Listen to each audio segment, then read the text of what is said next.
अस्सलाम वालेकुम जी। जिंदगी बेवल ने साथियों, साढ़े नाल है जी अज आबद हाशमी साहब। ये अपना तारफ करासन तो ये कुछ शेर तुसन की सुनासन। बड़ी प्यारी शख्सियत। बिस्मिल्लाह हाशमी जी। बिस्मिल्लाहिर्रहमानिर्रहीम नहमदुहु व नसल्ली अला रसूलिल करीम अम्मा बाद अऊज़ु बिल्लाहि मिनश शैतानिर रजीम। बिस्मिल्लाहिर्रहमानिर्रहीम। ज़्यादातर बंदे जड़े अपने पठवार ने माड़ी शख्सियत सु वाकफ है। मैं एडा बड़ा शायर कोई ना, शाहरा ने आखने पर मैं तुसानी खिदमत च हाज़र होया तो दो चार शेर तुसानी खिदमत च पेश करसा। उम्मीद करसा कि तुसां पसंद आसा। सब तो पहले तारीफ उस रब कदूस ने जिसने कब्ज़े कुदरत तो सारे ने जान है कि अव्वल भी तू ते आखिर भी तू, अव्वल भी तू ते आखिर भी तू, इब्तदा भी तू, इंतहा है तू। मौला समीउल बसीर आजाद तेरी ते बंदे बंदे नहीं सुनदा सदा है तू। मैनू मंगण दा जरा नहीं चज रब्बा, बिना मंगिया करदा अता है तू। सदके नबी ने आबुद नहीं लज रखिया, मेरी पहुंच पर आला खुदा है तू। तो इस तो बाद ताजदार मदीना दी एक नात के बाद रब तू आला आजाद तेरी, आला तेरे तू आली जनाब कोई नहीं। तेरी सूरत लासानी लासानी सीरत, तेरा सानी रसालत माब कोई नहीं।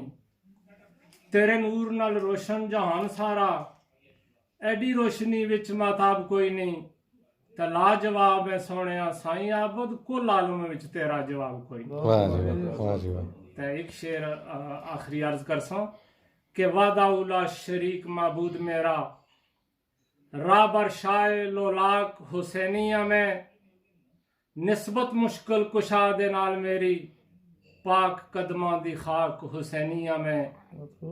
रग रग हुसैन हुसैन बोले, तक लो सीना कर चाक हुसैनिया में। ते चौवां यारां नाल आबद प्यार मेरा, वारस पंज तन पाक हुसैनिया में। बड़ी मेहरबानी जनाब। एक मजाज नसीहत सुनाई छोड़ो। अच्छा चलो, आख्या सोना है यादे विच शक कोई नहीं। हाय हाय। सोना है यादे विच शक कोई नहीं। अपने गुलशन नी खिड़ी बहार वाल तक, तेरे उत्तू कर जान कुर्बान देवां एक बार अपने जान सार वाल तक। पर्दा नफरत न दिलू हटा के ते, वेख मेरे अरमाना कवारियां नू। जड़ी तेरे विछोड़े विच न मरेंदी, झाती मार चश्मे अश्क बार वाल तक। मैं नादार कलपुर सोध रखदा, कुठा होया मैं तेरे प्यार नावा। पंजा वांग शहीन ने मारना है, तक जान मेरी अपने वार वाल तक। तलाया जोरो जफा नू नाल सीने, लगे तीर फराक न सी कीती। कीता गिला न मूल जानान तेनू, वसाई आबुद ने सबरो करार वाल तक। वाह जी मेहरबानी, वाह। शुक्रिया जनाब। जिंदगी बेवल वास्ते कुछ कोई पैगाम देना चाहो?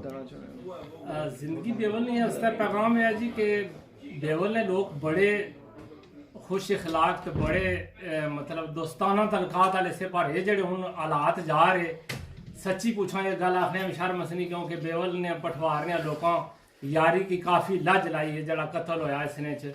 तो मैं उम्मीद करना कि इस बंदे ने कारा लेकिन इंसाफ मिल सी और बेवल ने जिंदगी उन्होंने पूरा साथ दे सी इंशाअल्लाह। इंशाअल्लाह।